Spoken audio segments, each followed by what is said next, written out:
In 2022, a mysterious white mist suddenly consumed a city, creating a vast exclusion zone. Millions perished within the fog, leaving behind a desolate land known only as the no-life zone. But for the survivors, the mist unlocked incredible abilities, turning humans into psychics and animals into terrifying monsters. 2 centuries later, we find ourselves in a remote village bordering this dangerous, snow-covered territory. A red-haired woman playfully mocks her companion's lack of stamina. The young man, blushing and exhausted, complains that his legs are about to give out. He's been giving her a boost to see over a wall, and she's not letting him quit just yet. She chides him for his weakness, insisting he needs to build up his lower body strength. Fed up, the young man grits his teeth and demands she focus on the task at hand.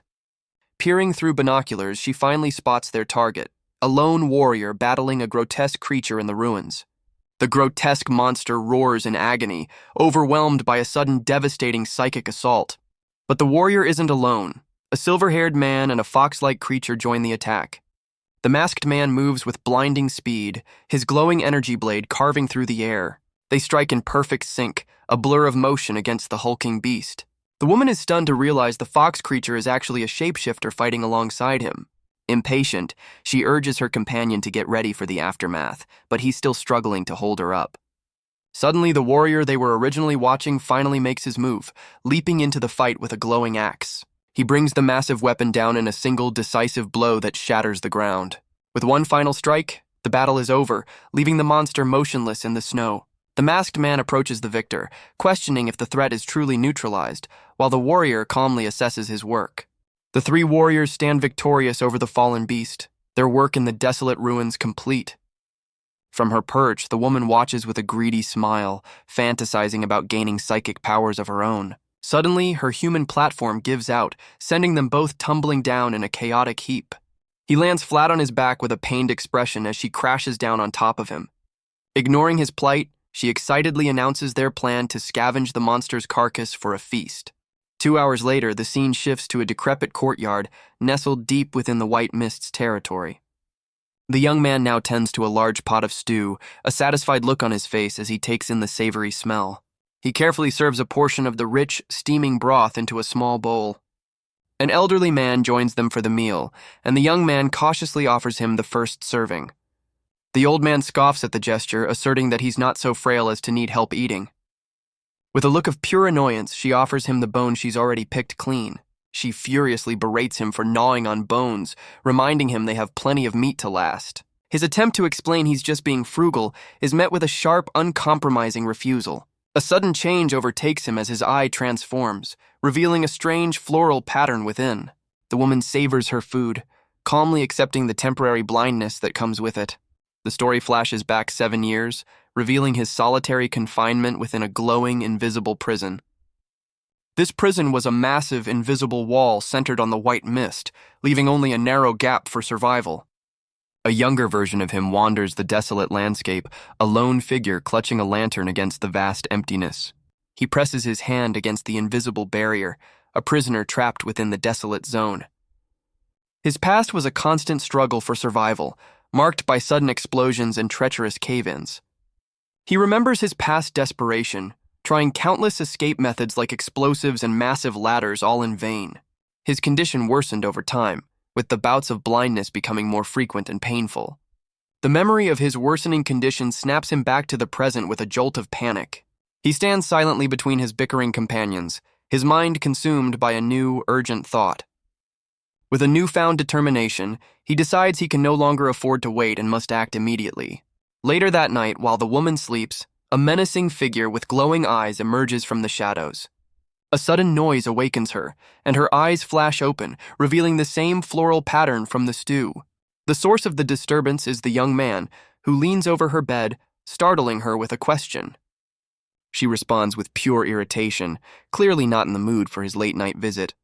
His playful demeanor gone, he urgently pleads with her to take the old man and flee the area at once. She reminds him of his long-standing promise to find a way to break the invisible wall and free her. He stands silently by her bedside, the weight of their shared past settling heavily upon him. The story flashes back 7 years to the day the white mist first descended upon their town.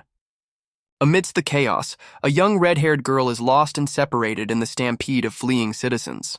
A young boy with distinctive golden eyes reaches out, offering her a lifeline in the pandemonium. Her tear-filled eyes shine with a glimmer of hope as she looks up at her unexpected savior. Their hands reach for one another, a silent pact to escape the encroaching doom together. He vowed to stay by her side until he could shatter the barrier, a promise made in the ruins of their world. Back in the present, a weak cough echoes from the old man's room, breaking the night's silence. The young man's resolve hardens. He realizes the old man's time is running out, forcing his hand. He explains that finding a human settlement is the only way to cure the old man, a grim reality they both know. He then reveals a shocking secret. The Forbidden Zone was never meant to trap her, only him. Unwilling to abandon him, she leaps from the bed and pulls him into a desperate, suffocating embrace. He insists he's used to being alone and urges her to save herself and the old man instead of worrying about him. She counters with a bold new plan. She will become a powerful psychic and return to protect him. A tense silence falls between them as they stand in the stark room, considering the weight of her words. As he turns to leave, she agrees to his plan, promising to make preparations for her journey. But just as he's about to walk away, she grabs his shoulder, asking him to stay with her a little longer. From outside, her muffled voice echoes into the snowy night as she refuses to let him go. The snow blankets, the silent rooftops, a quiet witness to their emotional and complicated farewell. The next morning, the young man stands alone in the snowy ruins as a car waits nearby. He watches with a stoic expression, ready to face the desolate landscape by himself. Inside the car, the old man questions the woman about their journey, noticing their companion isn't with them. She nervously deflects his question, offering a flimsy excuse about carrying tools. Her suspicious behavior doesn't fool the old man, who realizes she's keeping a terrible secret. In a panic, he demands she stop the car, desperately trying to get out and go back for his friend. Ignoring his pleas, she floors the accelerator, determined to follow the plan. The car speeds away, leaving the young man behind as a piece of red cloth flutters in the wind. He watches them go, his thoughts turning to the ever-expanding death zone he calls home. With a hardened gaze, he accepts his solitary fate, ready for whatever comes next. The narrative reveals the White Mist's origin remains a cosmic mystery, governed by deadly rules for any who enter. Generations of sacrifice have yielded only a flawed rule book, with violators facing a grim fate. To enter this forbidden land is to abandon all hope, a fact the young man knows all too well. He recalls surviving this hell once before, his eyes now filled with the determination to conquer it for good. With a final glance at the fluttering red cloth, he begins his lonely trek back into the heart of the ruins. His journey is immediately halted by a sudden, blinding explosion erupting from the ground before him. Fleeing the blast, he's stunned to see vibrant yellow flowers growing defiantly in the desolate landscape. Looking up, he discovers impossible cherry blossom trees blooming across the decaying skyscrapers. He realizes with a shock that a secret, thriving ecosystem exists within the deadly restricted zone. With a newfound sense of peace, he sees the zone not as a prison, but as a paradise he hopes to one day share. He finds a source of clean, glowing water and decides to stop for a meal. Grateful for the extra food his companion left him, he cheerfully prepares a hot meal over a fire. Amidst the desolate ruins, he cooks a strange-looking stew, a small moment of peace in a dangerous world. The first bite is pure bliss, a welcome taste of warmth and comfort in his solitude. But his moment of joy is cut short as the familiar floral pattern appears in his eyes, a sign of his affliction. He braces for the inevitable blindness, a recurring curse he's come to expect. Standing in the falling snow, he waits for the familiar darkness to consume his vision. To his astonishment, his eyes glow with a new power, and his sight remains perfectly clear. Inked onto his arm in glowing script, a list of the Forbidden Zone's deadly rules suddenly materializes. He stares at the mysterious text in utter bewilderment, completely baffled by this new development. He stares in shock as the deadly rules of the restricted zone are literally spelled out on the back of his hand. His glowing eye narrows as he processes the information, questioning the sudden appearance of these strange commands.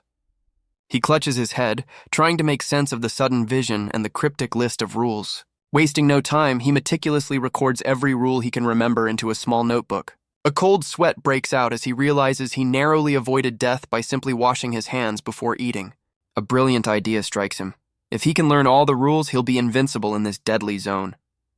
But his attempt to force the ability fails spectacularly, leaving him sprawled on the ground questioning its unpredictable nature. He then connects the dots, realizing his previous bout of blindness was likely triggered by the monster stew. Recalling old research, he forms a dangerous new plan: consume more monster meat to unlock all the zone's secrets. The desolate landscape serves as a stark reminder that every step in this endless zone is a gamble with his life. Meanwhile, a man with a distinctive face tattoo checks his phone, his expression calm and focused. He receives an urgent alert. Energy fluctuations have been detected in restricted area number 22, demanding immediate investigation. Identified as Captain Li Xin of the Night Watch, he shatters his own arm cast and rallies his forces. His team members scramble to assemble, each one a specialist in their own right. Yang Hu, the team's close combat expert, snaps to attention, declaring his readiness. Zhao Leng, the unit's sniper, coolly confirms he is also prepared for the mission. Zhou Xiaomeng of the support team enthusiastically reports in, only to stop short in surprise. She immediately scolds her captain for removing his cast, concerned about his unhealed injury. The captain ignores her concern, holding up his phone to brief them on the situation. He informs his team they're heading into Area 22 to recover powerful psychic crystals. The team voices their concerns, pointing out they just escaped the mist, and their captain is still recovering. Captain Li Xin silences them with a fierce declaration, stressing their duty to retrieve the crystals outweighs any personal danger. Despite their reservations, the squad snaps to attention, their unified stance showing their unwavering loyalty. 30 minutes later, a glowing psychic crystal is already being transported through the desolate Area 22. On a ruined rooftop, the captain entrusts the crystal to Yang Hu, ordering him to escape while the others provide cover. Yang Hu bursts into motion, becoming a blur of speed as he races to secure the precious cargo. Their escape is interrupted by the furious roar of a monstrous red-eyed beast. The massive creature looms over the city, its gaze fixed on the fleeing soldiers below. With a powerful leap, the four-armed monster launches itself into the air, descending upon them like a meteor. The captain looks up with grim determination, bracing himself for the imminent impact. The captain orders his sniper to stop the beast from catching up with Yang Hu. The unit's marksman, Zhao Leng, immediately takes aim with his massive rifle. He fires a single powerful round that streaks through the air. The bullet whizzes past Yang Hu, who uses the distraction to gain distance. The monster roars in fury, momentarily diverted by the incoming threat. Instead of a direct hit, the round slams into the wall beside the creature, creating a massive impact. Yang Hu praises the well-placed shot, which successfully diverted the monster's attention. The beast is thrown to the ground, stunned and disoriented by the concussive blast. But before the team can regroup, another figure leaps from a nearby rooftop, descending on the downed monster. It's the lone warrior from before, now summoning a storm of glowing golden spears to finish the fight. The lone warrior unleashes a devastating attack, a rain of 100 golden spears. From the rooftop, Captain Li Xin fiercely commands his team to press the attack. The volley of energy lances crashes down, engulfing the beast in a brilliant explosion. The creature bellows in agony as the golden projectiles find their mark. Despite the assault, the enraged beast retaliates with a powerful blast of blue energy. To counter the blast, the captain's arm transforms, revealing a glowing skeletal energy construct. The support specialist, Zhou Xiaomeng, cries out in alarm as she rushes towards her captain. In a desperate attempt to stop him, she grabs his transformed arm and bites down hard. Undeterred, he clenches his fist as a new green energy begins to surge through his arm. Her bite isn't an attack, but a transfer of life force, channeling healing energy into his skeletal limb. With his arm now healed, the captain prepares to face the beast climbing the wall. He stands his ground as the multi-limbed creature lunges, ready to meet its attack head-on. With a look of intense focus, he prepares to unleash a defensive psychic ability.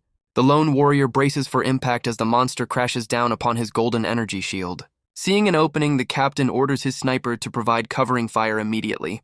The beast becomes a blur of motion, charging with ferocious speed. A well-aimed shot strikes the creature's head, enraging it further. From his perch, the marksman coolly surveys the result of his precision shot.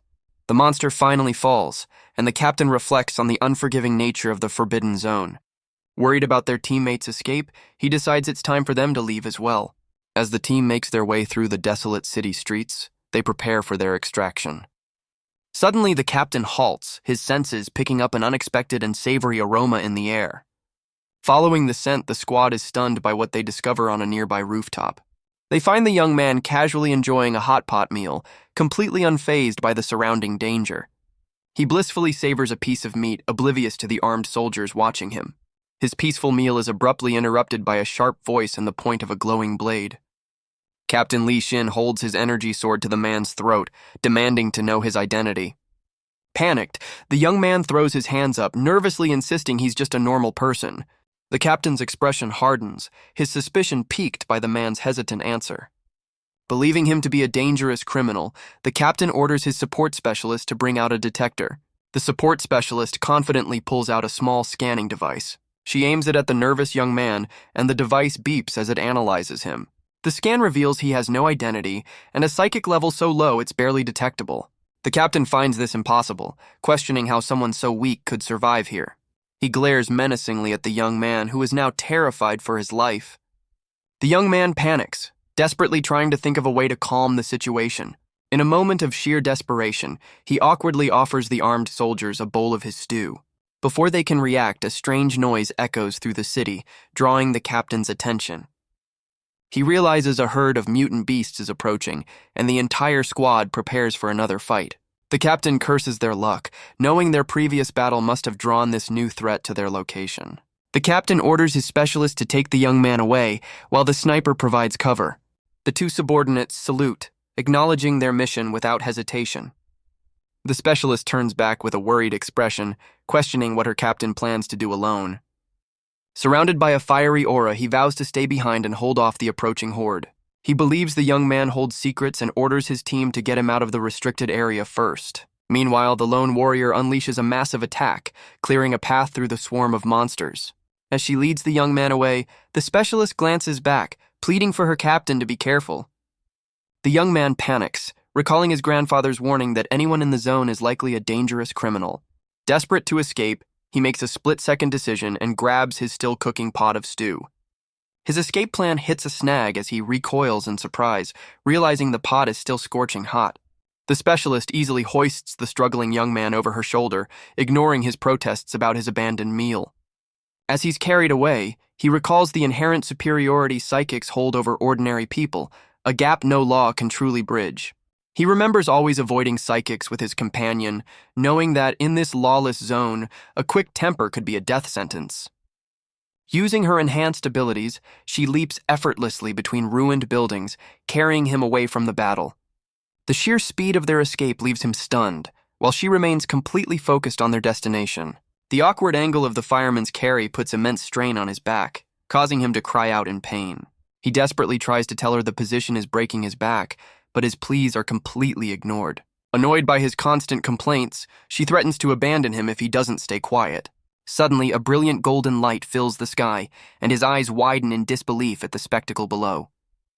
He realizes the towering golden figure decimating the monsters is the same lone warrior they saw fighting earlier. The specialist proudly identifies the golden warrior as her captain, revealing his true identity. With a single swing of his golden weapon, the captain carves a path through the monster horde. The young man is completely floored, having never witnessed such overwhelming psychic combat prowess. She corrects him, revealing they are the legendary Night Watch, a name he recognizes with utter shock. As they leap through the air, he realizes with a jolt that they're nearing the edge of the mist. His relief turns to terror as he spots the invisible wall dead ahead, certain they'll crash at this speed. He pleads with her to stop and rest, but she gives him a firm, uncompromising refusal. As she scales a massive bridge, he desperately proclaims that crossing it will kill him due to his condition. He resigns himself to his fate, realizing her captain's orders are absolute and cannot be defied.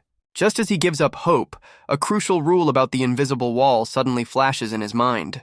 His eyes widen with a sudden crucial realization about a rule for escaping the wall. He struggles to decipher the rule's cryptic meaning, knowing the answer is just out of reach. His mind races, concluding that an invisible way must be a path that cannot be seen. He understands now. The only way through is to close his eyes and trust in the unseen.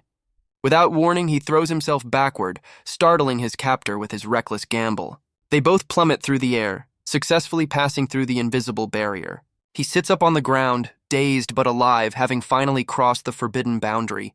He stares at the world outside, a sight he's been denied for 7 long years of hell. Overcome with emotion, he leaps to his feet, celebrating his long-awaited freedom. His joy is short-lived as he faces a new obstacle, a checkpoint where he's asked for an ID he doesn't have. The interrogation begins with a simple question about his age, which he answers as 17. The questioning continues with basic details as the interrogator asks for his gender. The green-haired man with an eye patch finally gets to the point, demanding to know his purpose in the zone. The young man offers a bizarre story about eating hot pot, complaining that their arrival cost him his meal. His interrogator slams the table, pointing out the near-certain death that awaits any normal person in the mist. Unfazed, the young man calmly claims he was fully aware of the danger and went there seeking his end.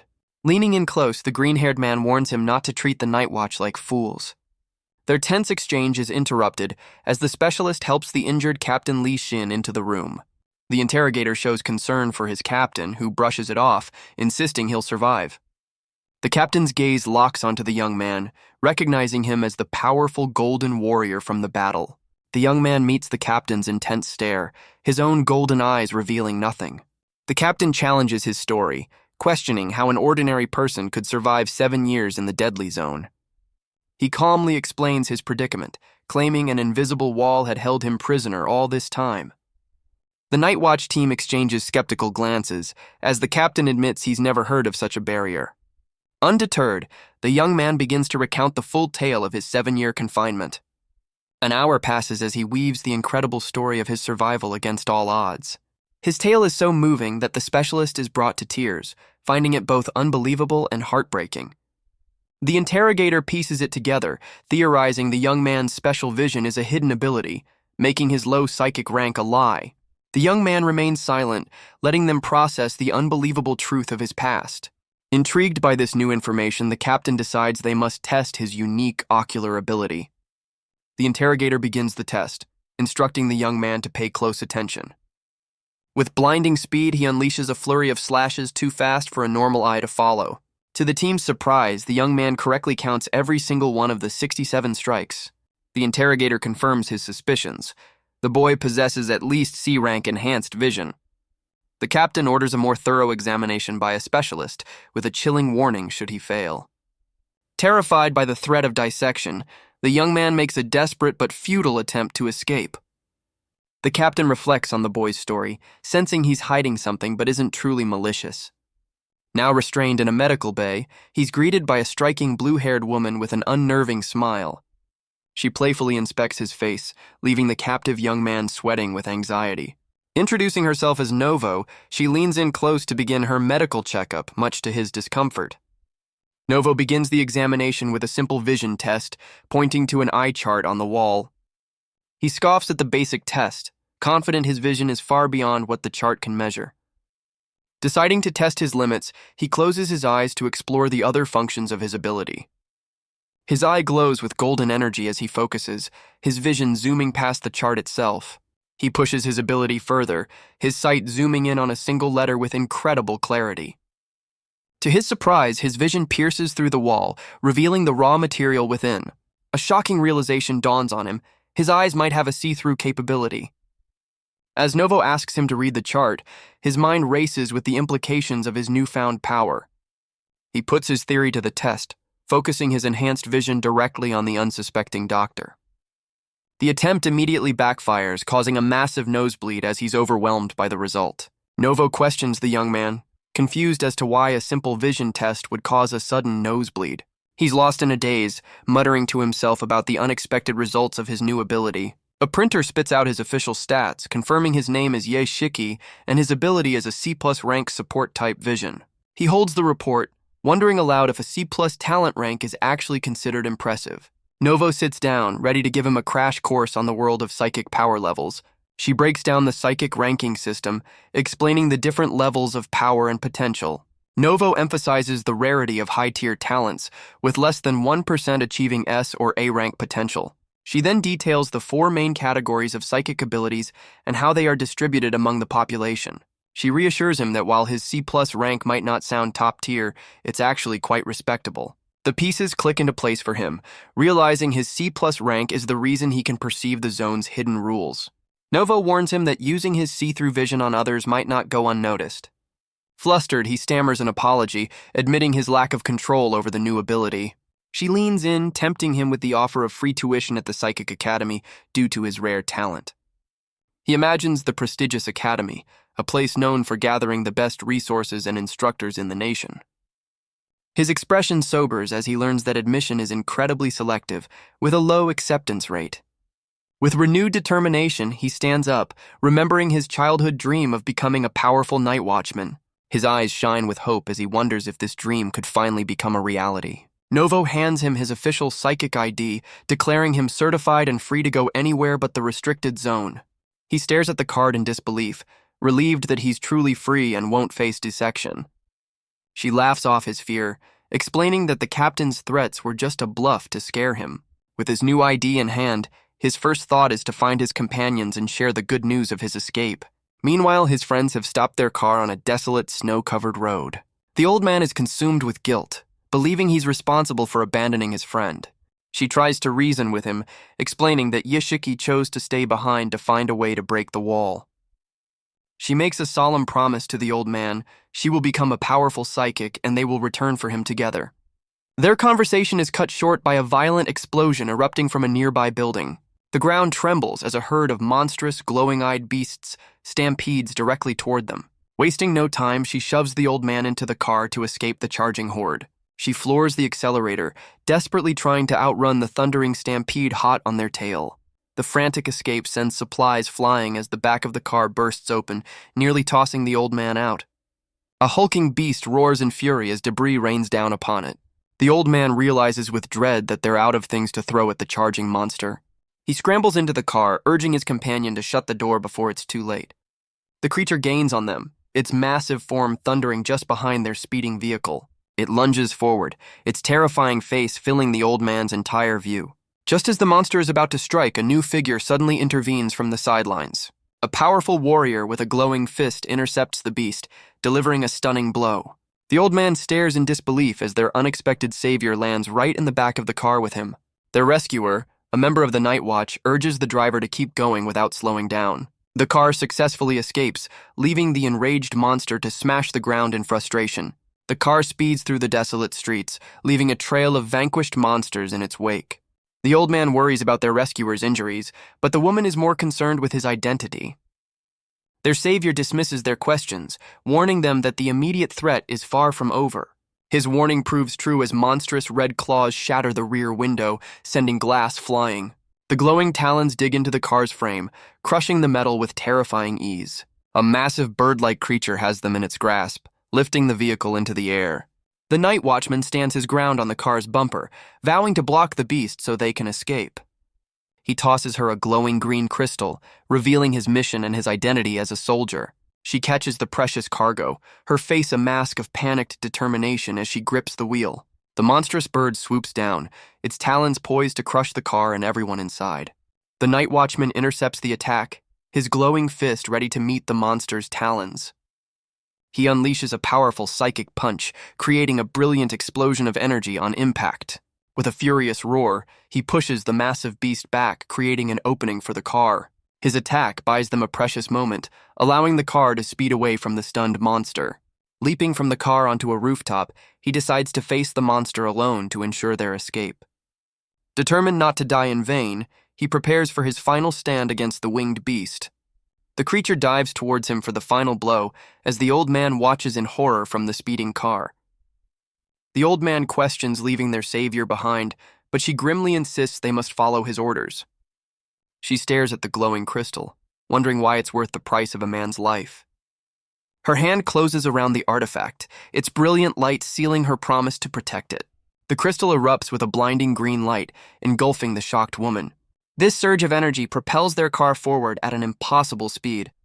Back on the rooftop, the night watchman continues his desperate battle against the winged beast. He looks up in astonishment, sensing the massive psychic energy spike from the escaping vehicle. The bird monster presses its attack, overwhelming his defenses with its sheer power. The force of the blow sends the soldier reeling, but the monster is also thrown back by an unseen force. He lands hard on a rooftop, wounded but alive, watching a single feather drift down. Utterly bewildered, he tries to understand the sudden turn of events. He turns back toward the city, searching for the source of the incredible power he just felt. A horrifying possibility dawns on him. The psychic crystal must have fused with one of the survivors. The scene shifts to Huanghai Town, a settlement located 150 kilometers south of the restricted zone. Inside a medical facility, the old man slowly regains consciousness, his thoughts consumed by his granddaughter. He awakens in a strange room, surrounded by unfamiliar faces who quickly alert their commander. His first act is to grab the woman's arm, frantically asking for the whereabouts of his granddaughter. The woman calmly directs his attention across the room, confirming the name he mentioned. His eyes widen in disbelief and horror at the sight that greets him. He sees his granddaughter suspended within the massive psychic crystal, now being studied in a lab. She floats peacefully inside the glowing prison, unaware of her grandfather's distress. Overcome with rage and fear, he tries to lunge from the bed, demanding answers from her captors. A calm, authoritative figure steps in, assuring the old man that they are not responsible for her current state. The old man turns in confusion, struggling to process the information he's being given. The lead researcher asks him to recall the moments before he lost consciousness, specifically the fusion of the girl and the crystal. A memory flashes in his mind of the glowing green stone that started it all. The researcher confirms the psychic crystal has resonated with his granddaughter and is now merging with her body. A diagnostic scan shows her silhouette within the crystal's energy, as the old man fears for what will happen next. The man reveals a shocking truth. His granddaughter has a powerful psychic constitution and will awaken as a psychic if she survives. Her grandfather is stunned, insisting she never showed any signs of psychic ability before. The researcher explains that some powers awaken late, or can even be suppressed by conflicting energies from those nearby. He declares that while such cases are rare, the girl is now a living, breathing example of this phenomenon. He offers a final, sobering warning. Though her life is stable, her ultimate fate remains uncertain. The researcher warns that the crystal's powerful energy has likely alerted a dangerous group known as God's followers. The old man stares in confusion, unfamiliar with this new ominous name. He clarifies that these followers are a terrorist organization comprised entirely of powerful psychics. This cult believes their powers are fragments from a higher god, viewing the mist as the dawn of a new divine kingdom. For decades, they've plotted to eradicate the weak and allow the forbidden zone to engulf the entire world. The researcher explains that in the cult's view, only the most powerful psychics are worthy of entering this new kingdom. The old man insists his granddaughter would never join such a group, but the researcher warns the followers will try to convert her into an apostle. He delivers a chilling ultimatum. Any potential convert who resists is simply eliminated by the cult. Worse still, if she does turn, the Night Watch will be forced to neutralize her themselves. Far away, a lone figure stands atop a skyscraper, silently observing as a flock of birds darkens the sky. The cloaked figure declares he has found his target while surveying the city from a rooftop. He receives a call promising him the rank of 9th Apostle if he successfully captures the girl. The masked follower eagerly accepts his mission, hungry for the power and status it will bring. The story shifts to a public bus making its way through the snowy city streets. On board, Yoshiki stares out the window, contemplating his next move now that he's free. The long and emotional day finally catches up to him as he lets out a massive yawn. His moment of peace is shattered as the bus brakes violently, sending him lurching forward. The vehicle screeches to a sudden jarring stop in the middle of the road. The sudden stop throws the passengers into chaos, and they angrily berate the flustered driver. The driver silences their complaints with a furious shout, revealing a monster is blocking their path. Yoshiki's golden eyes widen as he processes the driver's panicked cry about a monster. He cautiously peers out the window, trying to get a look at the source of the commotion. In the middle of the snowy street, he spots a winged, shadowy creature hunched over its latest victim. The beast looks up, its glowing purple eyes locking onto the bus with predatory intent. A cold sweat breaks out on Yoshiki's face as the reality of the immediate danger sinks in. With a terrifying screech, the monster launches itself directly at the bus and its helpless passengers. Just then, an old man stands up, revealing he's a retired night watcher and summoning a psychic blade. The brave retiree steps out onto the road, standing as the lone defender between the beast and the bus. He clashes with the creature in a burst of energy as Yoshiki watches helplessly, frustrated by his own powerlessness. But a new resolve hardens his expression. He refuses to be a bystander while others fight. His golden eyes burn with resolve, determined to find a way to contribute to the fight. He scans the bus, but the other passengers are paralyzed by fear, unwilling to risk their lives. His vision suddenly shifts, perceiving new and unexpected information about the people around him. He turns in surprise, his gaze locking onto a muscular passenger with a distinctive headband. He's stunned to realize his vision can now identify psychic ranks, revealing the man's E-rank skin hardening ability. His gaze shifts to another passenger, identifying an old man as an E+ rank psychic with a power called Starfire. He realizes that despite their powers, one man is crippled by fear, while the other is too old to fight effectively. He looks down at his own hands, concluding that not all psychics are powerful, and his support ability feels useless in this crisis. His thoughts are cut short as the old warrior is violently slammed to the pavement, the battle taking a grim turn. Undeterred, the veteran rises to his feet, his energy blade flaring as he defiantly challenges the winged creature. The retired warrior unleashes a powerful psychic slash, refusing to be defeated so easily. Inside the bus, the other passengers are paralyzed with fear, questioning why the night watch hasn't arrived. One man callously suggests the veteran's life is an acceptable price to pay for their safety. His heartless comment is immediately met with a sharp, stinging slap across the face. The elderly psychic scolds the man, reminding him the warrior is only fighting to protect ungrateful cowards. He declares that a retired watchman has no obligation to sacrifice himself for anyone. Despite his age, he summons his own fiery power, determined to contribute to the fight. Inspired by his courage, the muscular man stands up, revealing his own E-rank hardening ability. Yashiki grimly assesses the D+ rank monster, knowing their low-level powers are a death sentence. He watches the two volunteers, realizing that joining them would be a suicidal yet necessary gamble. With a clenched fist, he makes a resolute decision to join the fight. He stands tall, announcing his name and his E-rank support ability to the other passengers. His low rank and support type ability are met with looks of utter disbelief from the other psychics. With a confident grin, he explains that while he's not suited for direct combat, his vision can give them a tactical edge. He passionately rallies the small group, determined for them to fight as one. Meanwhile, the retired warrior is violently repelled by a blast of dark energy from the monster. Undeterred, he tightens his grip on his glowing energy blade, preparing to counterattack. The veteran warrior unleashes a powerful slash, which the monster narrowly deflects with its arm. The unlikely team steps off the bus, offering to help the veteran take down the winged beast.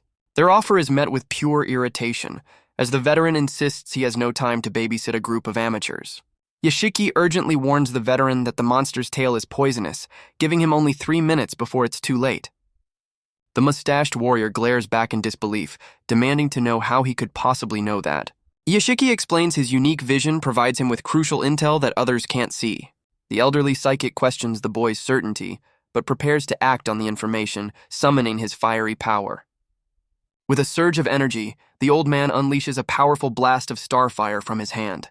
He hurls the fiery projectile towards the beast as the veteran watches in surprise. The fireball hurtles through the air, slamming directly into the winged creature. A massive explosion erupts on impact, completely obscuring the monster from view. The veteran shouts in frustration, unable to see through the thick smoke to assess the damage. He suddenly clutches his side in agony as the poison begins to course through his body. From above, the elderly psychic reveals the smokescreen is a tactic to buy them precious time. He then uses his Starfire ability to cauterize the veteran's wound, stopping the poison from spreading. The veteran grudgingly admits the young man's seemingly useless information has just saved his life.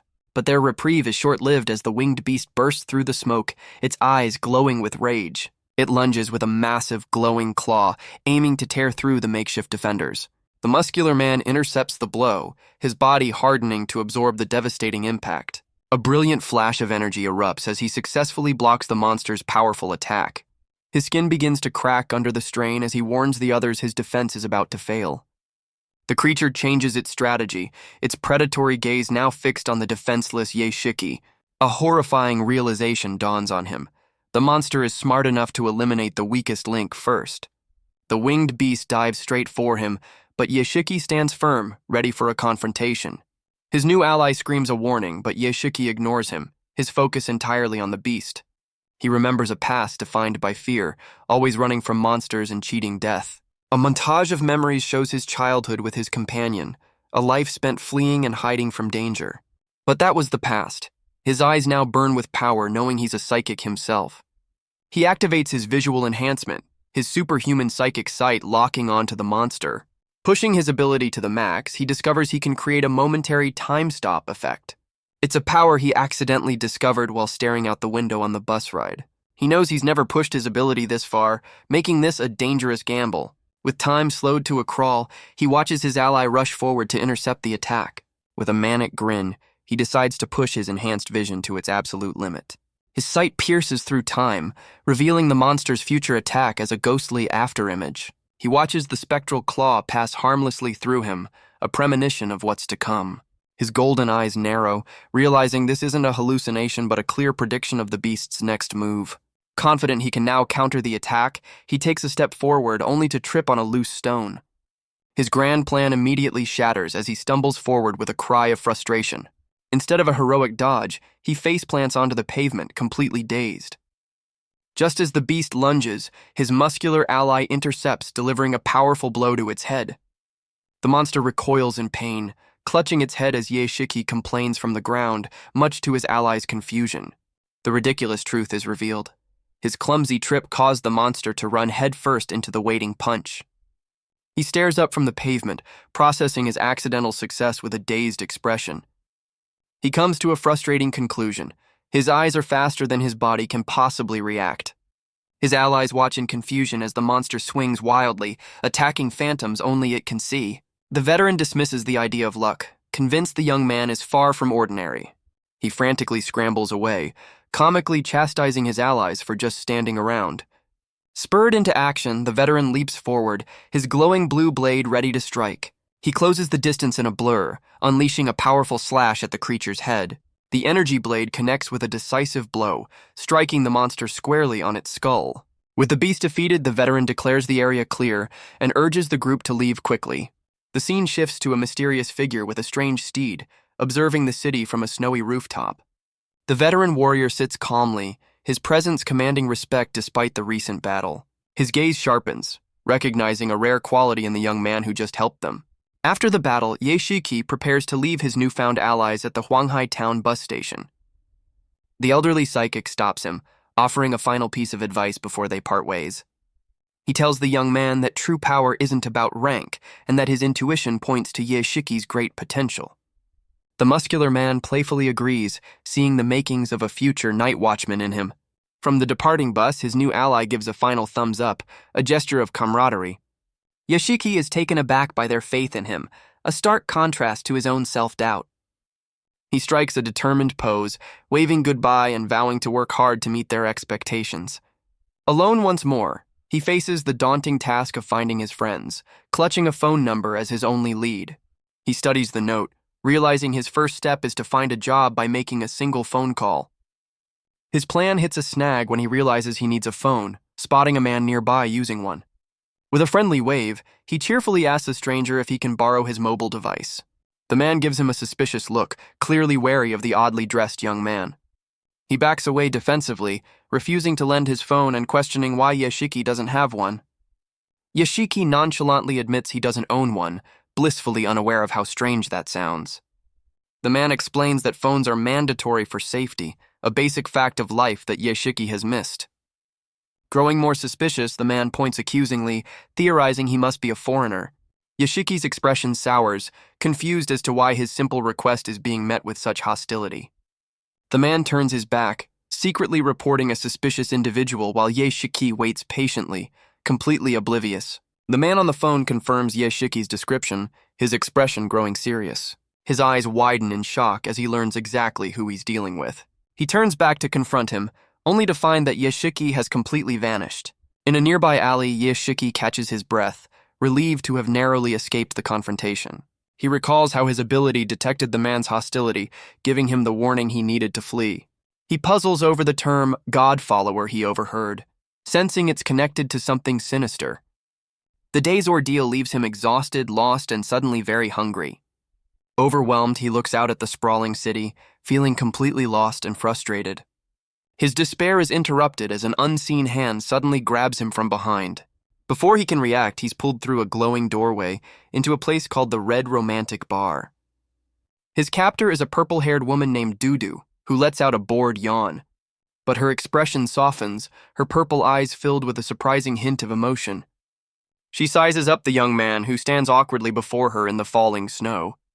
His golden eyes widen with confusion, completely flustered by the sudden change of scenery. She finds his innocent expression charming, a rare sight in their chaotic world. With a playful smile, she leans in and playfully teases the bewildered young man. She questions his reasons for being there, but he nervously denies any ulterior motives. Leaning in closer, she whispers a tempting offer, trying to get a reaction out of him. His interrogation is hilariously cut short by the loud growl of his empty stomach.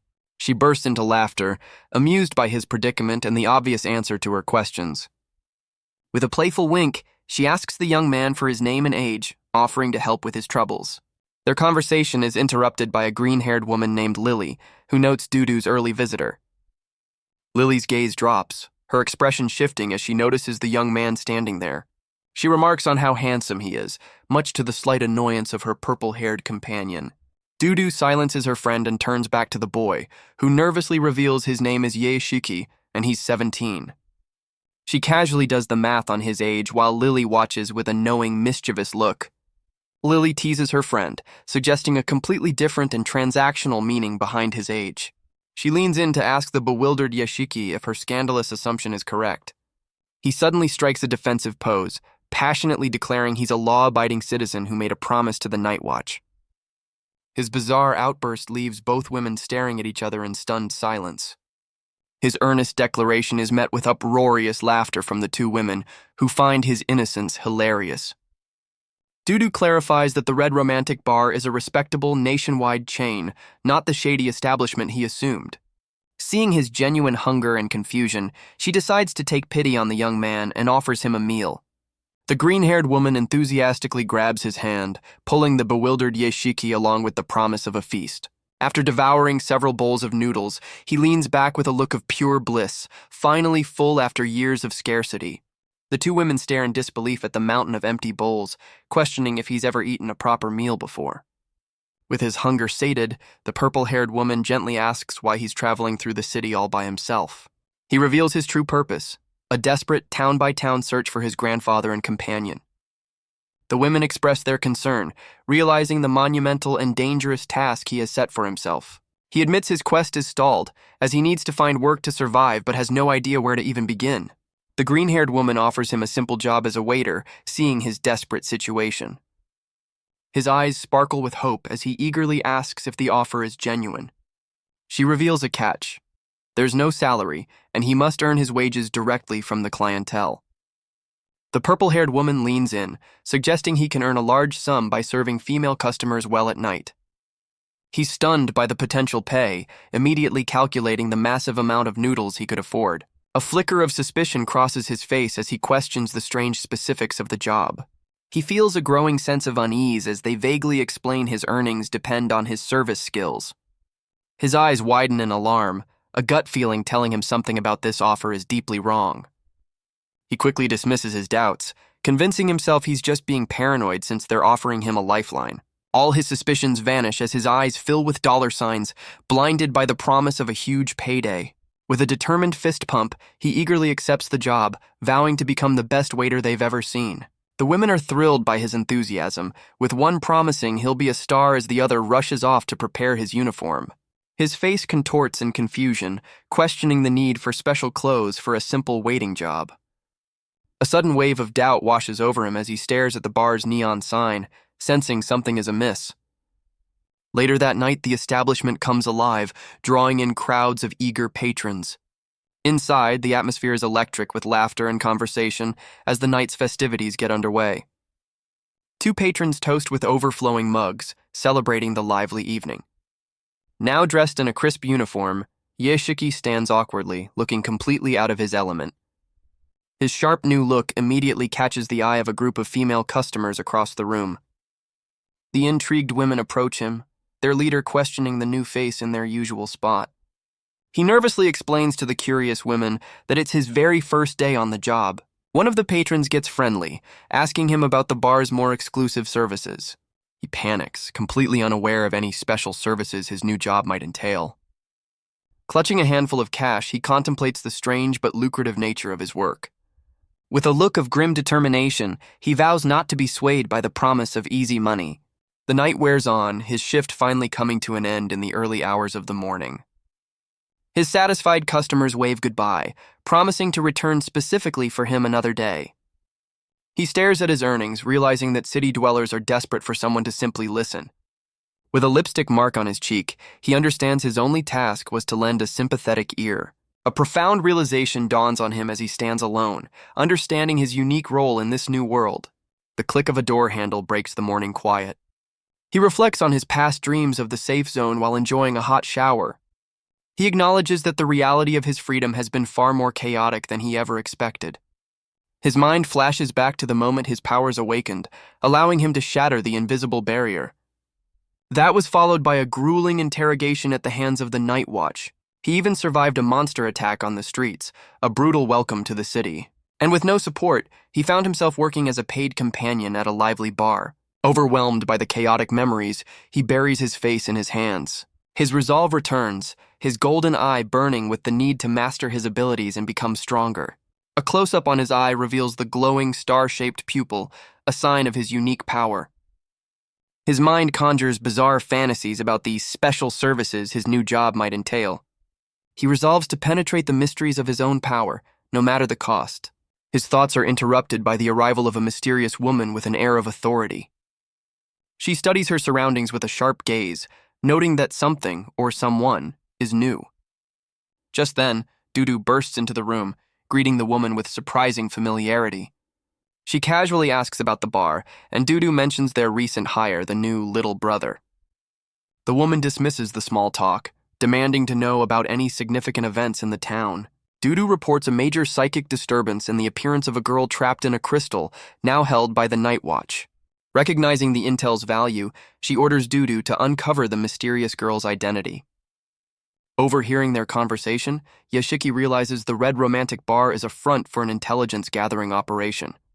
The mysterious woman taps her ornate staff, its golden tip glowing with power. Her gaze sharpens with suspicion, demanding to know the identity of the new employee. His golden eye widens in alarm, realizing his presence has been detected.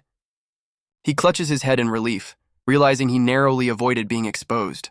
Dudu, in a simplified form, questions the woman's sudden change in demeanor.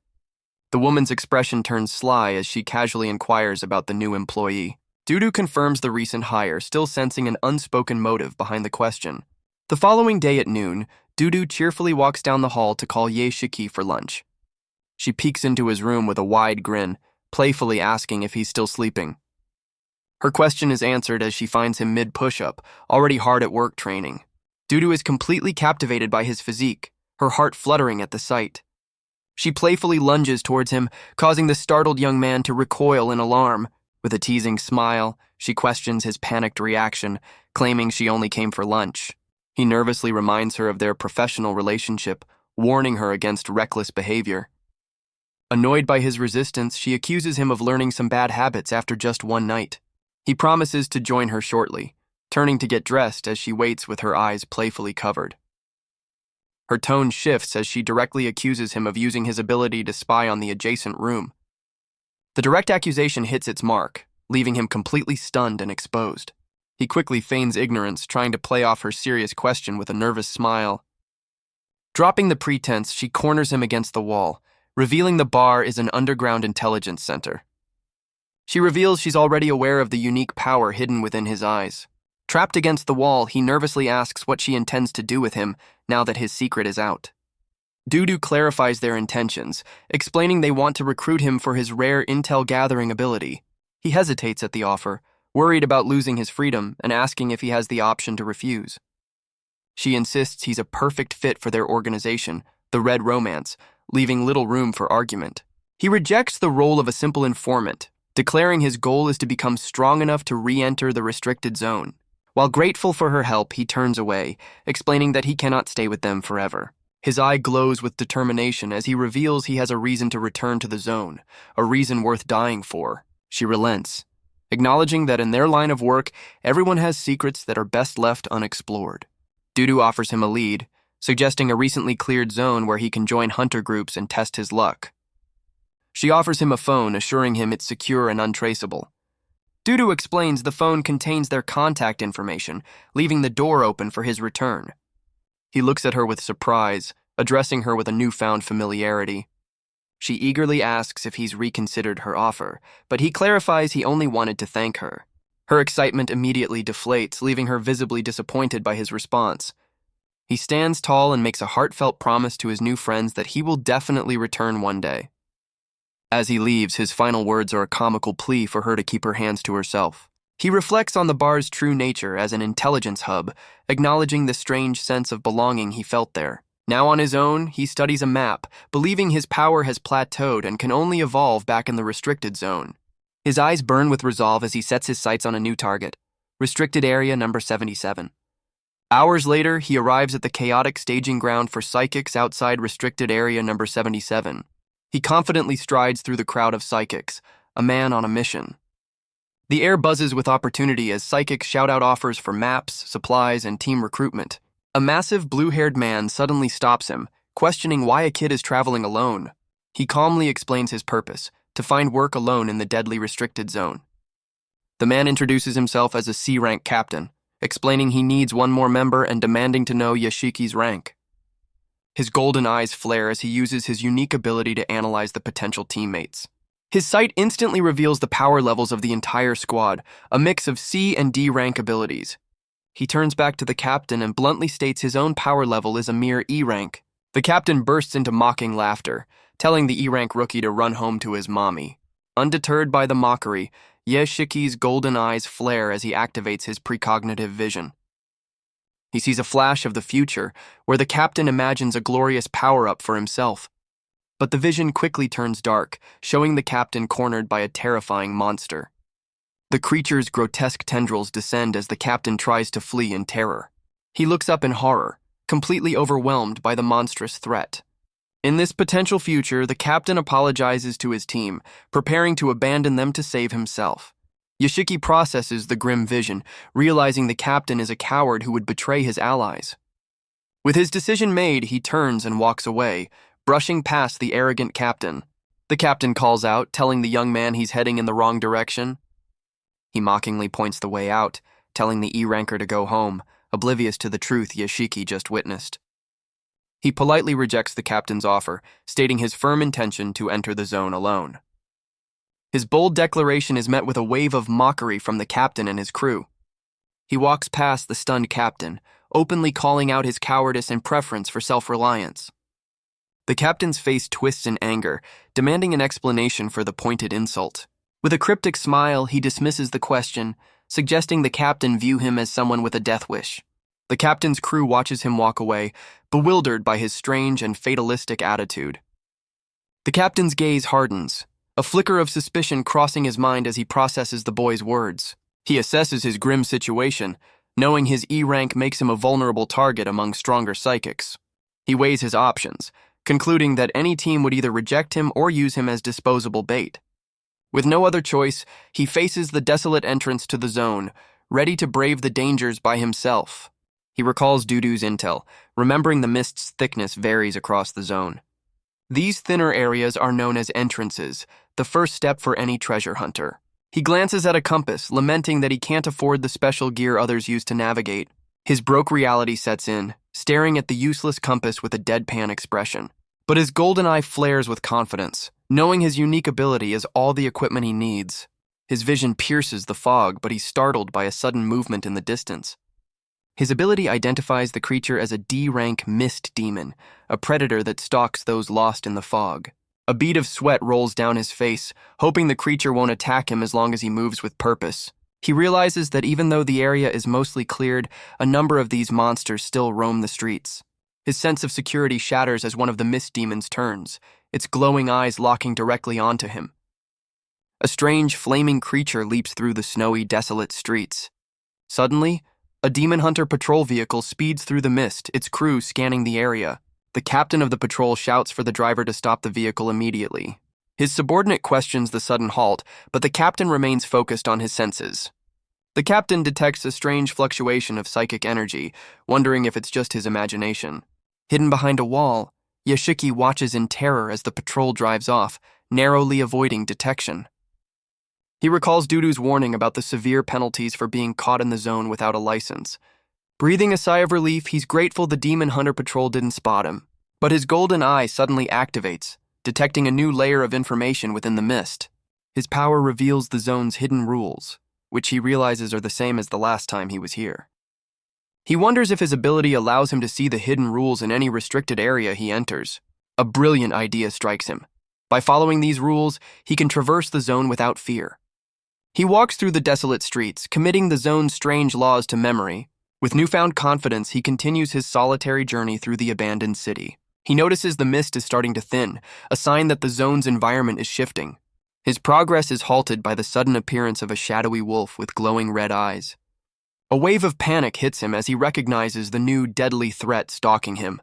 The monstrous wolf advances, a terrifying example of how predators mutate within the zone. His vision blurs as the beast lunges, its massive form closing the distance in an instant. The creature pants with predatory glee, its sharp teeth bared as it corners its prey. The terrifying predator reveals itself to be a surprisingly friendly-looking husky, wagging its tail eagerly. His golden eyes widen in disbelief, struggling to process the sight of a normal dog in this deadly zone. He tightens his grip on his knife, convinced that any creature surviving here is as dangerous as a monster. A tense standoff begins, pitting the lone psychic against the suspiciously cheerful-looking dog.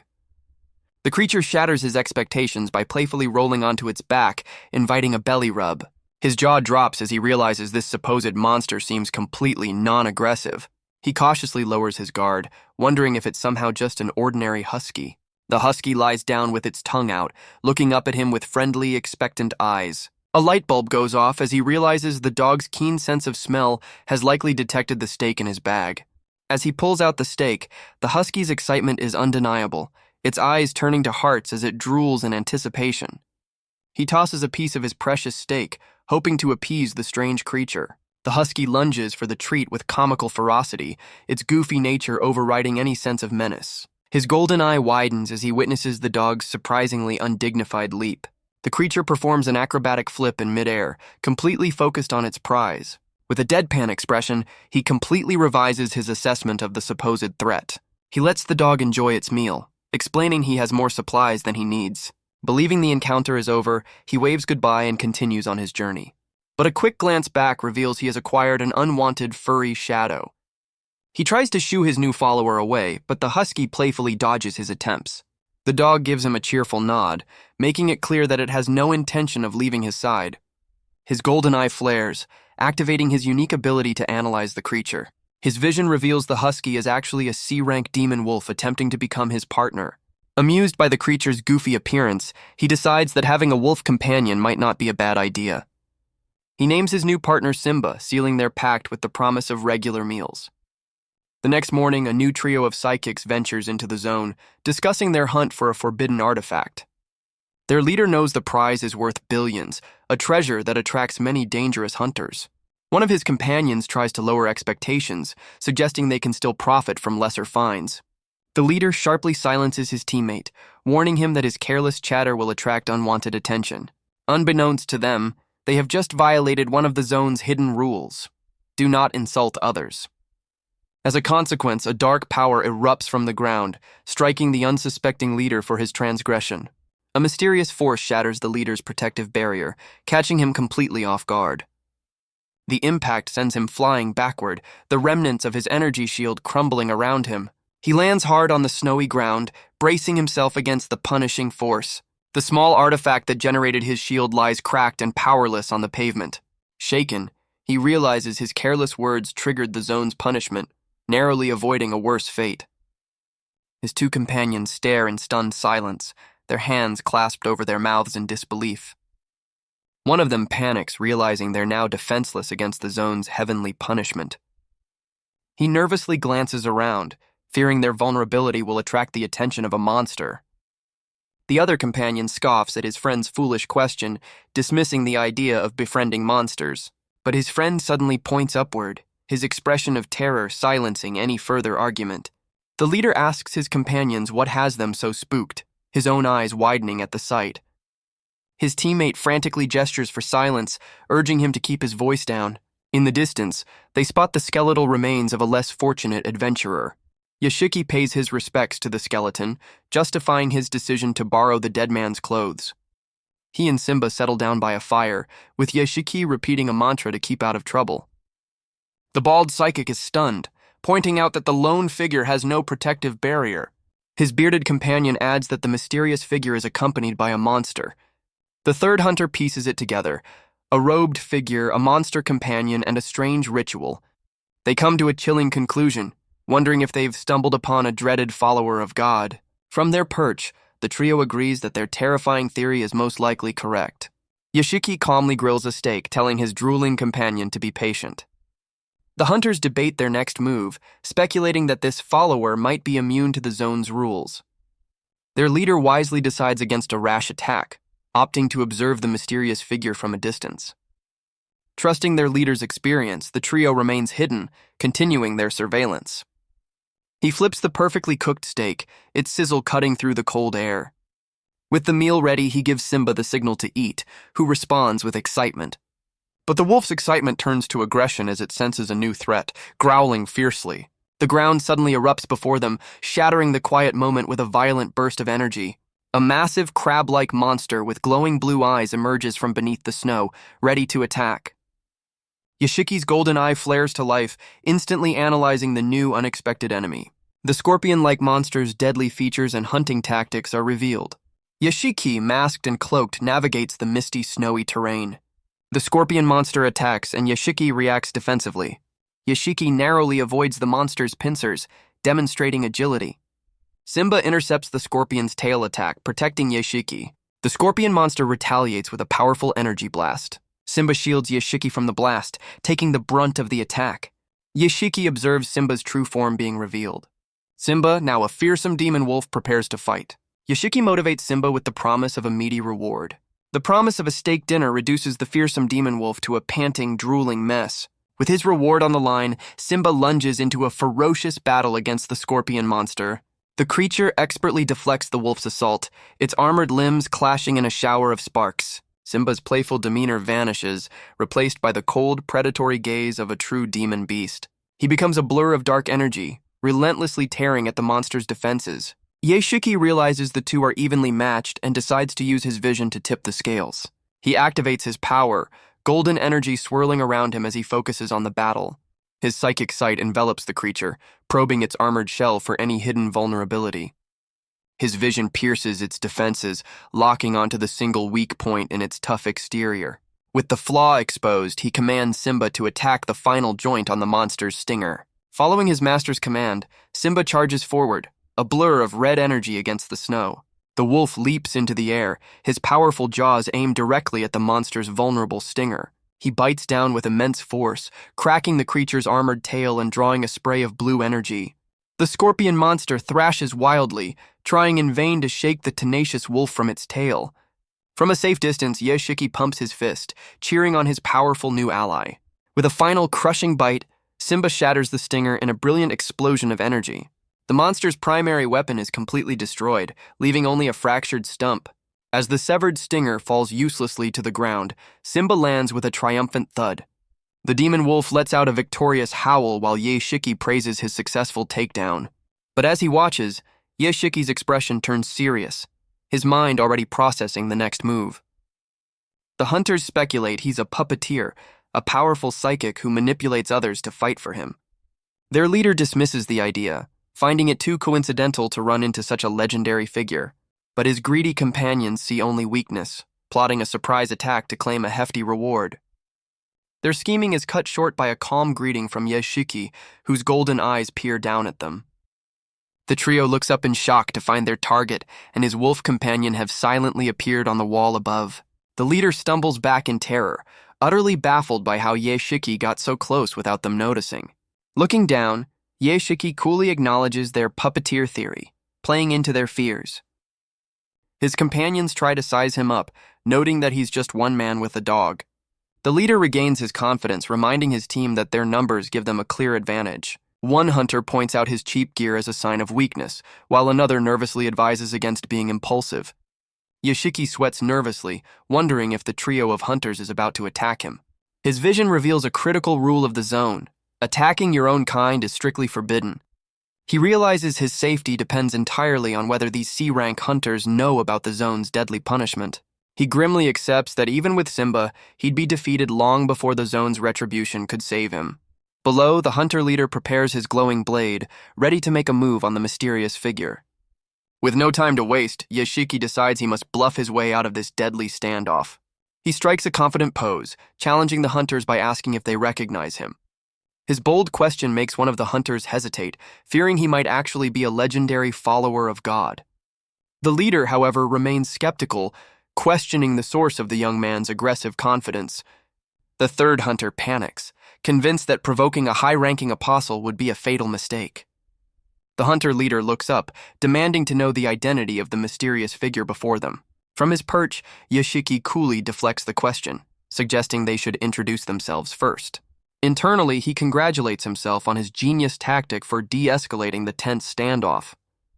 Taking the bait, the leader apologizes and introduces himself as Zhao Cixi, a psychic with endurance powers. Yoshiki abruptly cuts him off, his sharp command silencing the hunter mid-sentence. The leader is stunned by the sudden hostility, questioning what he did to deserve the rebuke. Yoshiki calls him out for drawing his weapon, offering a dangerous ultimatum as punishment. He then gives the hunter a specific command: be silent and guard his surroundings. His plan is revealed as he recalls a critical rule of the zone: one must always respond when their name is called. The hunter leader tenses up, warily watching the unmoving figure and wondering what kind of attack is coming. The hunter leader watches in confusion as a mysterious point of energy appears on the ground before him. An unseen force suddenly strikes the hunter, sending him reeling from the powerful impact. He collapses to the snowy ground, completely incapacitated by the zone's invisible punishment. Staring up in terror, the hunter leader concludes he's facing a legendary psychic with a word-based attack. Yoshiki internally celebrates his successful bluff, having used their ignorance of the rules against them. The remaining hunters panic, frantically apologizing for their leader's transgression. With a cold glare, Yoshiki gives the terrified men a final, dismissive command to leave. The hunters scramble to obey, carrying their injured leader as they flee in terror. He watches them go, admitting to himself that he would have been the one to suffer in a real fight. Turning to his furry companion, he promises a hearty meal as a reward for a successful day. At a desolate outpost, 2 military vehicles are parked in the falling snow. The hunter leader bursts in to deliver an urgent report to his superior. The commander, a man with a tattered poncho, demands to know the nature of the information. He recounts their encounter with a powerful psychic, estimating his rank to be A-level or higher. The commander sits calmly, ordering the hunter to provide a detailed description. The hunter explains the figure was cloaked but controlled a demon wolf and used a word-based attack, leading to a grim suspicion. The commander leaps to his feet, alarmed by the mention of a god's follower, and prepares to investigate personally. 4 days later, the story shifts deeper into the treacherous, restricted area. A fierce battle erupts in the distance, sending shockwaves through the snowy landscape. A stat screen reveals Simba has evolved, now a powerful B-level demonic wolf. Yoshiki observes with satisfaction as Simba's power level skyrockets, making him a match for their B-class opponent. The newly evolved wolf latches onto the massive reptile, unleashing a ferocious and overwhelming assault. From a safe vantage point, he directs his companion to strike the monster's vulnerable underbelly. He knows his partner can understand simple instructions, a key advantage in their coordinated attack. Simba follows the command perfectly, tearing into the creature's soft flesh with a devastating bite. Yoshiki recalls a frustrating rule of the zone, which prevents him from ever riding his demonic companion. High above, a shadowy bird drops a single feather, its presence signaling a new observer. The avian scout confirms its target, a cloaked figure commanding a powerful demon wolf. Its vision relays the location of the battle to a nearby military convoy moving through the snow. The commander receives the intel, concluding their target is a controller-type psychic and ordering his team to observe from afar. Suddenly, a brilliant flash of light erupts somewhere deep within the restricted zone. The military patrol spots a massive pillar of pink energy tearing through the sky.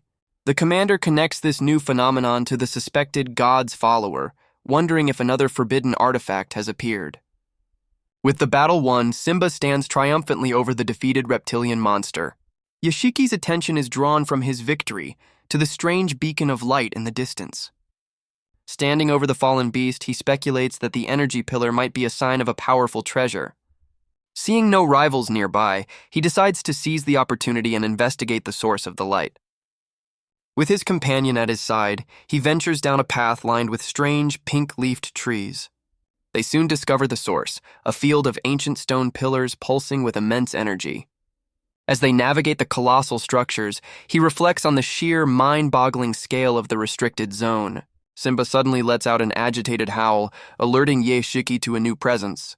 He stands cautiously among the ancient pillars, sensing an unseen threat in the air. A colossal stone serpent with glowing red eyes descends from above, blocking their path. The gatekeeper's menacing red eye locks onto them, its gaze promising a deadly confrontation. He recognizes the legendary black serpent, realizing it's far more powerful than any monster they've faced. Yashiki concludes that even with Simba, they stand no chance against such a formidable guardian. Resorting to a desperate tactic, he offers the monstrous serpent a large piece of steak. To his surprise, the gatekeeper's menacing gaze softens, showing a clear interest in the offered meal. A flicker of hope appears in his eye as he realizes his unconventional bribe might actually work. Meanwhile, the military commander's scanner confirms the A-level energy spike, signaling the birth of a forbidden artifact. The commander rallies his elite squad, ordering them to seize the forbidden artifact at all costs. He warns his team to be cautious as they enter the artifact's domain, knowing the zone will spawn guardians. As predicted, a swarm of monstrous centipedes erupts from the ground, blocking their path with a burst of dark energy. The commander's eyes narrow as he signals the charge, ready to face the newly spawned threat head-on. His eyes blaze with power as he commands his demon hunter team to unleash their full psychic potential. The hunters respond instantly, their bodies transforming as they tap into their monstrous abilities.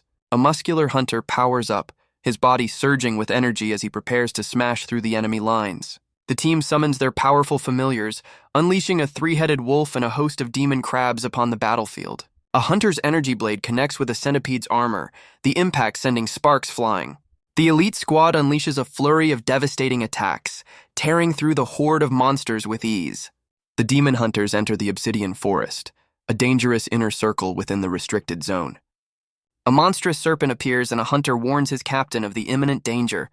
The serpent unleashes a swift, powerful attack, catching a hunter off guard. The hunters identify the creature as a hell nether python, a formidable A-level monster. More monsters converge on the hunters, trapping them within the ancient pillars. The captain orders his team to defend themselves and break through the encirclement. A hunter's familiar clashes with the serpent, their powers colliding in a burst of energy. Another hunter urges his three-headed wolf familiar to rise and fight. The three-headed wolf unleashes a fiery breath attack, engulfing the area in flames. A monstrous insect familiar unleashes a wave of corrosive energy, adding to the chaotic battle. The hunter's familiar unleashes a torrent of blue energy, clashing with the serpent's dark power. Another familiar incinerates the smaller monsters with a massive blast of fire. The hunter's companion is pinned down, overwhelmed by a barrage of elemental and physical attacks. The team retreats, trusting their captain to hold the line against the monstrous serpent. A powerful familiar leaps into the fray, its energized claws aimed at the shadowy beast. The serpent's eye glows with malevolent power as it prepares a devastating counter. Its shadowy tail lashes out, striking the three-headed wolf with overwhelming force. The demonic wolf roars in defiance, refusing to be taken down by the powerful blow. It retaliates, each of its three heads charging a different elemental attack to unleash on the serpent. The serpent's armored tail takes a direct hit, the force of the impact cracking its defenses. The demonic wolf struggles, barely holding back the crushing weight of the serpent's tail. A hunter realizes the serpent's corrosive breath is dissolving their defenses and morale. He looks back in horror, shouting to his captain that the team is being completely overrun. The commander watches as a seemingly endless horde of monsters swarms their position. A grim realization dawns on him. He has fatally underestimated the zone's true danger. The elite squad breaks formation, forced into a desperate retreat from the monstrous tide. The commander aborts the mission, ordering his men to fall back and report the impossible odds. His eyes narrow with resolve, focusing solely on getting his team out alive. Miles away, an oblivious Yeshiki lets out a sudden, powerful sneeze. He muses that the hunters could have avoided the whole fight by simply bribing the guards with a steak. He asks for his companion's agreement, and the happy husky gives an enthusiastic bark. With the colossal serpent now pacified, he and Simba continue their journey unhindered. 5 hours later, the long and monotonous trek through the zone begins to wear on him.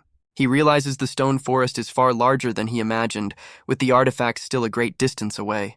Suddenly, a new threat erupts from a nearby pillar, a creature made of pure purple energy.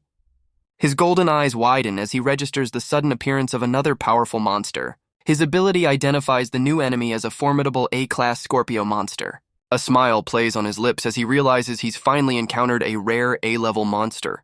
He pulls out another piece of steak, wondering if he can tame this new beast and rule the zone. He puts his theory to the test, launching his signature BBQ attack at the powerful scorpion. The powerful A-class monster is completely baffled by the airborne steak. It cautiously brings the offering to its mouth, giving the strange food a tentative sniff.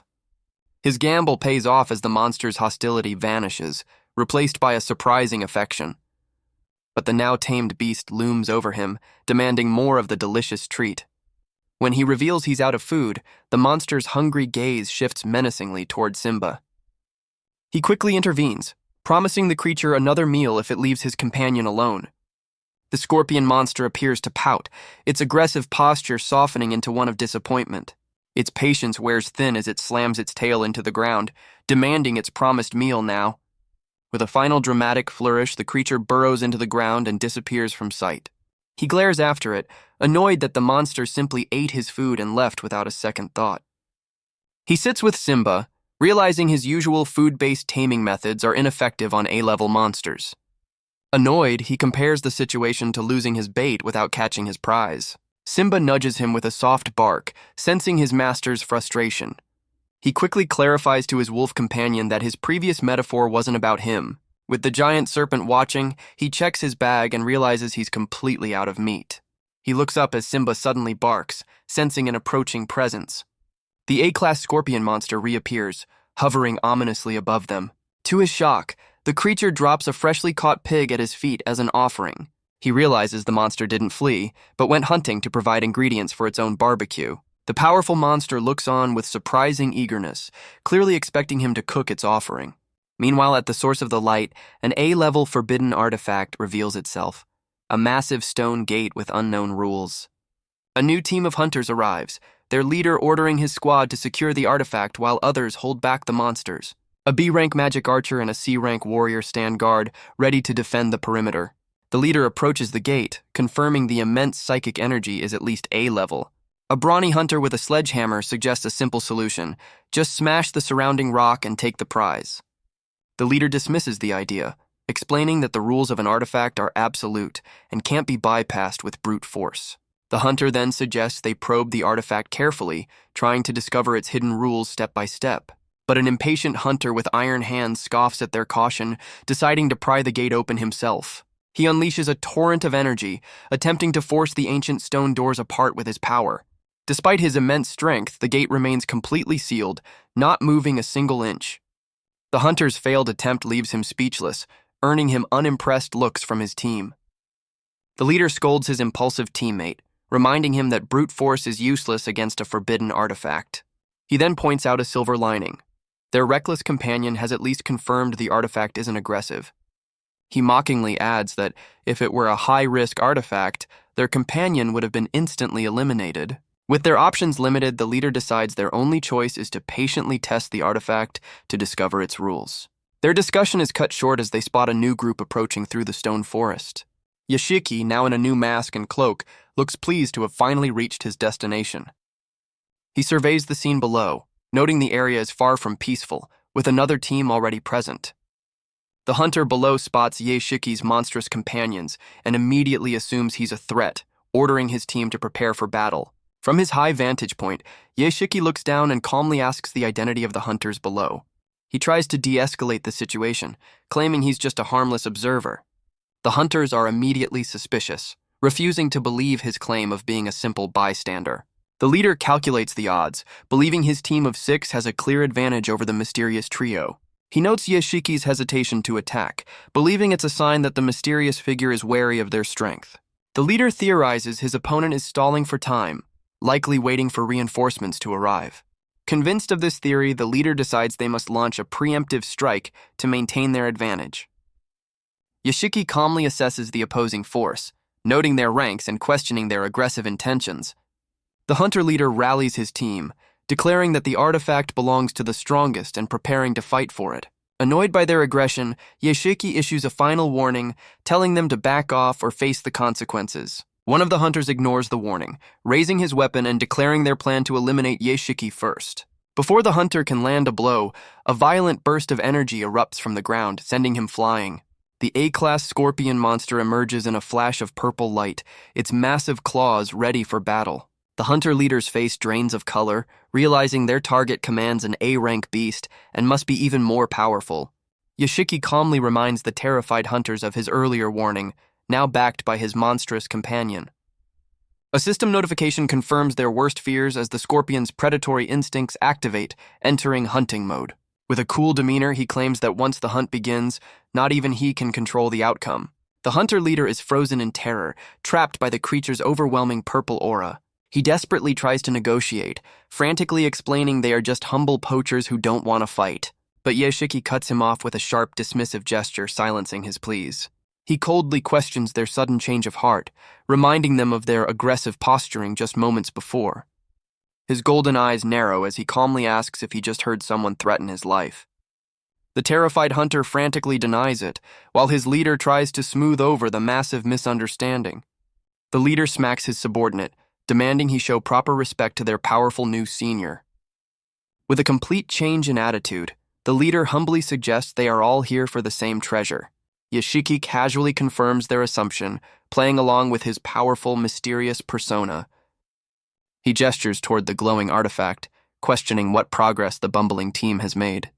The hunter leader admits their failure, explaining they're completely stuck and unable to claim the prize. In a grand gesture of surrender, the leader offers the artifact to Yeshiki, claiming it's a matter of fate. The hunters secretly plot to let Yeshiki do the dangerous work, so they can use the distraction to escape. Yeshiki sees through their act, realizing they're clueless about the artifact's rules and are just fumbling in the dark. He correctly guesses their plan is to let him do the dangerous work and then swoop in to steal the prize. He decides his first move is to learn their names, preparing to exploit the zone's hidden rules once again. He turns to the hunter leader, directly asking for his name to set his trap in motion. The leader respectfully introduces himself as Wang Wu, a B-level psychic swordsman, falling right into the trap. He repeats the name aloud, feigning the need to verify it while secretly activating the zone's punishment. The unsuspecting hunter leader eagerly confirms his name, sealing his own fate. Yeshiki issues a bizarre command, giving the hunter a simple math problem to solve within 10 seconds. Before the hunter can react, an invisible force strikes him, a consequence of the zone's hidden rule.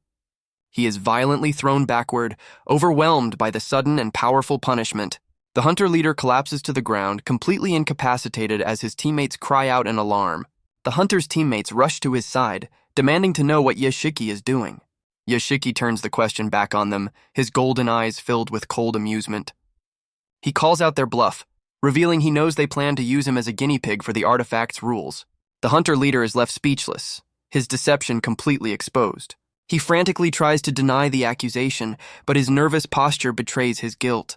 Unmoved, Yeshiki offers them a dangerous ultimatum with 3 distinct choices. The cornered leader snaps, his fear turning to rage as he threatens Yeshiki.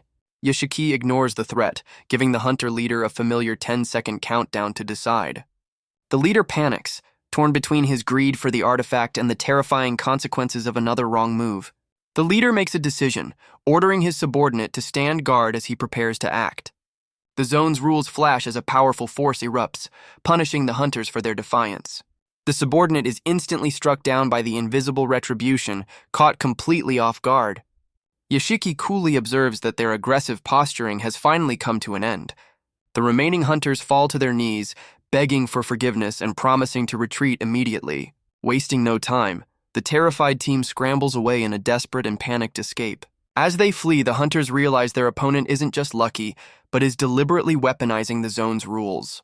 Their leader comes to a grim conclusion, understanding they've provoked someone they can't afford to fight. Yeshiki and Simba watch silently as the defeated hunters disappear into the snowy landscape. He admits to his companion that the bluff was a close call, saving them from a much more troublesome fight. A thrill runs through him as he relishes the exhilarating power of bending the forbidden zone to his will. With his rivals gone, he now faces the challenge of claiming the forbidden artifact for himself.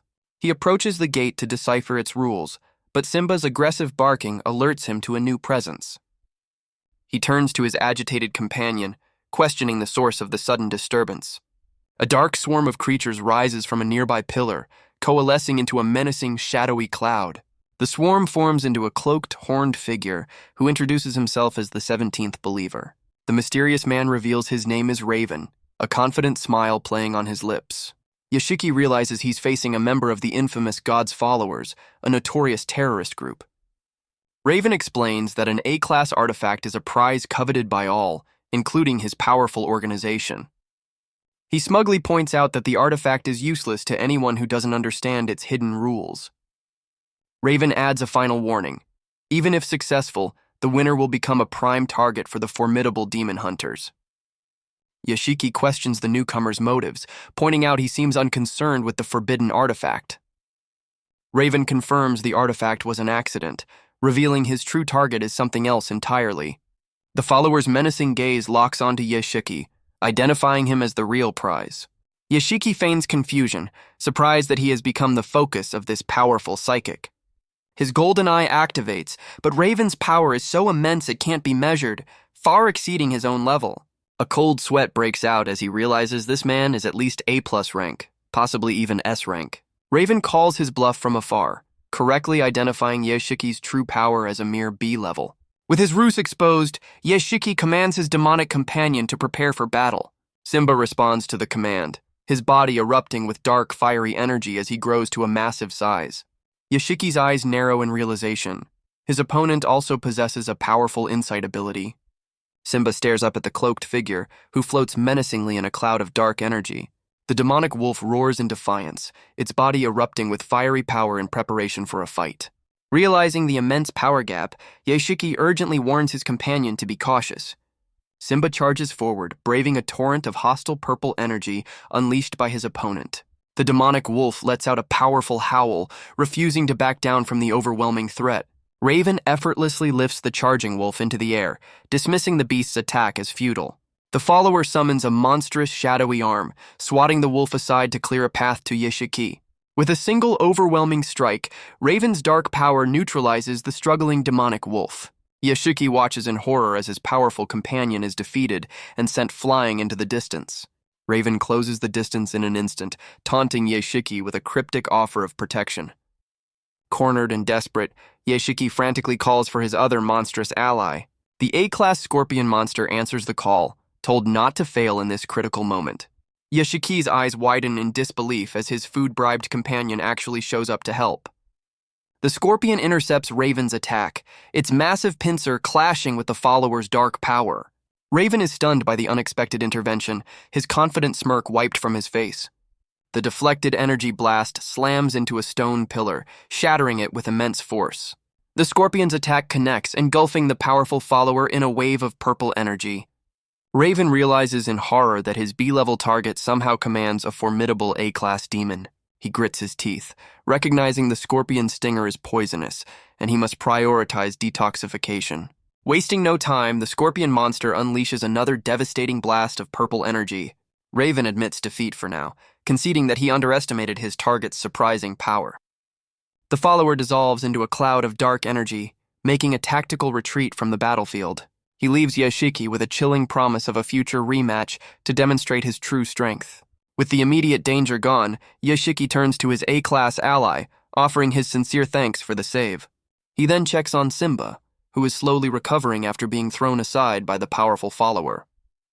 His monstrous companions gather around him, battered but victorious, with the scorpion looking surprisingly pleased.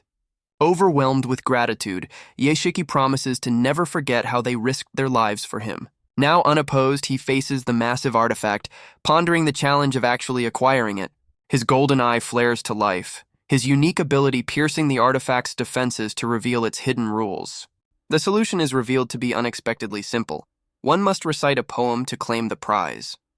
He stands before the gate reciting the ancient poem required to unlock its power. The massive stone doors tremble and crack, responding to the cryptic verse.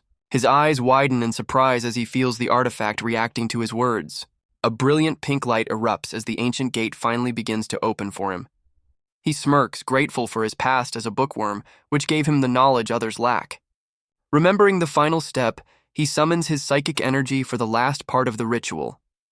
He presses his hand against the gate, pouring his remaining power into the artifact to claim it. A minute later, he lies on the ground, completely drained from the immense energy transfer. Despite his total exhaustion, a look of satisfaction crosses his masked face. He wryly admits to Simba that his recent victories made him overestimate his own B-level strength. He realizes his own E-level energy is laughably insufficient to power the A-level artifact he just claimed. With a new plan in mind, he calls his two powerful companions over for a fun activity. From a distance, his companions wait as he prepares to put his new plan into action. Hundreds of kilometers away, a military technician detects a sudden surge of activity from a remote module.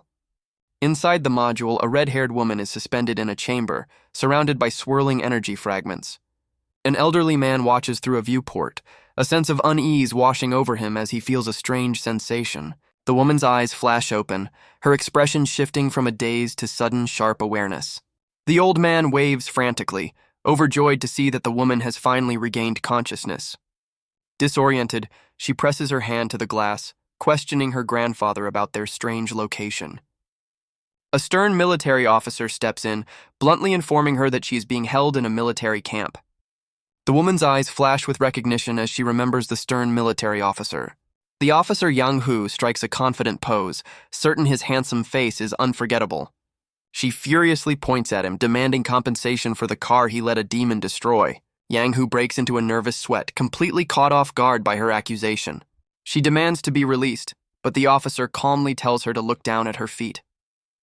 Confused, she raises her fists, ready for a fight she doesn't understand. She looks down in shock to see the floor around her has frozen into jagged ice crystals. The officer explains she gained an ice ability from an energy crystal and is being isolated until she can control it. She realizes the crystal he mentioned was the strange stone he threw at her during the attack. Standing amidst her own uncontrolled power, she marvels at the strange ability she has just awakened. The officer expresses confidence in her ability to master the new power, telling her to rest for now. Elsewhere, a team leader receives an urgent call confirming the woman has awakened and immediately asks about her power level. Learning her preliminary rank is A-level, he orders her immediate transfer to the main city to hide her from the god's followers. The team leader solemnly vows to ensure her safety at all costs. The next day, snow continues to fall over the military facility. The woman celebrates wildly as a device confirms her A+ rated ice elemental ability. Her grandfather watches with relief, more concerned with her well-being than her newfound powers. Now empowered, she excitedly declares her intent to protect someone named 17 and asks for news of him. Her joy fades as her grandfather admits he is also worried, suggesting they focus on her recovery first. Their conversation is interrupted as a large, imposing figure steps into the room, startling them both. The imposing military officer approaches the woman, inquiring about her condition. She confirms her recovery, adding that he's surprised she has already mastered her new power. His expression turns serious as he explains he has come to deliver some important news. The red-haired woman looks at him with curiosity, prompting him to continue. She turns to her grandfather for answers, realizing he's been keeping something from her. Her grandfather's worried expression confirms her suspicions, leaving her in suspense. The officer reveals they've detected the 17th believer, ordering her immediate evacuation for her own safety. She becomes agitated, refusing to leave while her younger brother, 17, is still missing. He firmly explains that her cooperation is not a request, but a necessity to keep her from becoming a major threat. Confused by his statement, she demands to know what he means by her being a threat. The officer suddenly lunges forward, catching the woman and her grandfather completely by surprise. She instinctively reacts, her body erupting with blue energy as she throws up a defensive barrier. Her newly formed ice shield effortlessly blocks the officer's powerful punch. The officer pulls back his arm, now covered in frost, his expression hardening with grim purpose. Staring at her hands, she is left in shock, questioning her own incredible power. He explains that while she seems to have control, any emotional trigger could cause her A+ ability to become a major threat. She falls silent, contemplating the dangerous and unstable nature of her new powers. The officer then reveals her quarantine is also for the safety of her brother, holding up a photo of 17. She and her grandfather immediately press him for information, demanding to know 17's whereabouts. He grimly reports that her brother was last seen near Restricted Area 77 and may have ventured inside. The woman is stunned by the news, demanding to know if her brother truly escaped the restricted zone. The officer confirms her suspicion, handing over a file with all of her brother's registered data. A memory of her younger brother flashes through her mind as she struggles to believe he could have left the zone. He tries to calm her, explaining that while their teams haven't found him yet, the search is still active. Having regained her composure, she agrees to cooperate, but lays out two non-negotiable demands. Her first condition is to be allowed to join the demon hunters once she has mastered her new powers.